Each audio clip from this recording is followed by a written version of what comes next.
Now let's start with chapter 3, which is current electricity. So you have already learned this chapter in standard 10th in the name of a chapter named electricity, right? So it is something similar to that, but you will have a slight extension of all the topics. Might be there certain laws would have not had reasons. You will see all the reasons here. So before we get into the main context, let's see what is the introduction of this chapter. Let's see what this chapter is all about.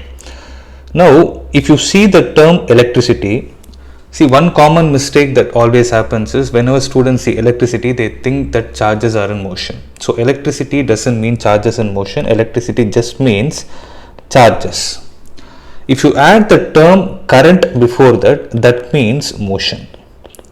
So if you are able to put the charges in motion, then that particular branch of physics is what is called as current electricity, right? Now let's see how different this chapter is in comparison to the previous two chapters. So in the previous two chapters, if you see, those two chapters were under the branch named electrostatics, means the charges were at rest.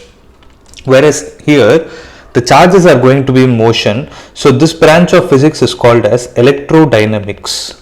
So dynamics means motion of something. So that's what is written here. In the preceding chapters, we discussed about the interaction of electric charges at rest. In this chapter, we will discuss about the charges in motion. The branch of physics that deals with the charges in motion is called as electrodynamics. Now, the next question is, whenever you use the word motion, see, if any object has to be in motion, what is required? We need to apply force, right? Here, the same concept is going to be applicable.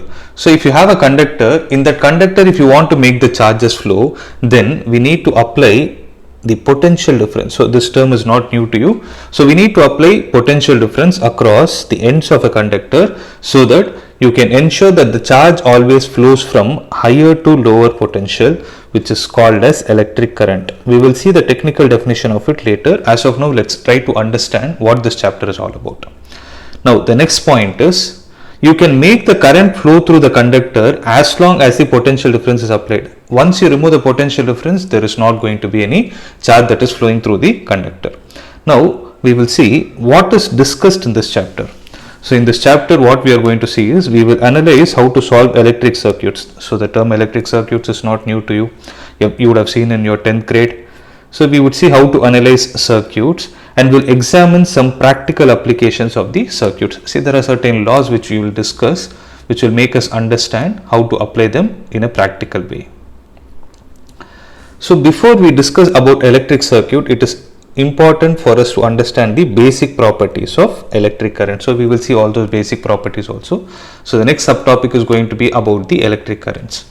Next, we will begin by describing the nature of the electric conductors. As we discussed, electric current is possible to make, so electric current is possible to flow only within the devices named conductors, right? So here we are going to discuss about how the electric currents are carried out within the electric conductors. So we will be studying about their properties, and we will also study about how these electric conductors and the current through it is affected by the temperature.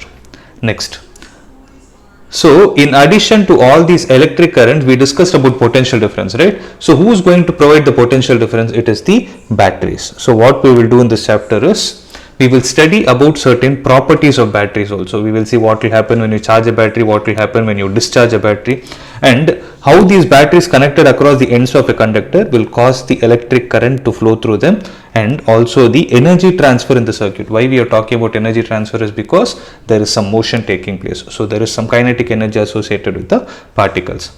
And one more important point is, our principal concern in this chapter is about a type of current named as direct current, which we also call it as DC as an acronym.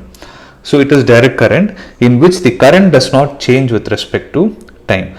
So actually, direct current means many students think that it has to be a straight line. No, it is not the case. So direct current are the currents in which the direction of current does not change with respect to time. So if you try to represent them graphically, if current is drawn across or as a function of time, you can observe that the current is going to be constant with respect to time, or you can also see that the current is going to be fluctuating.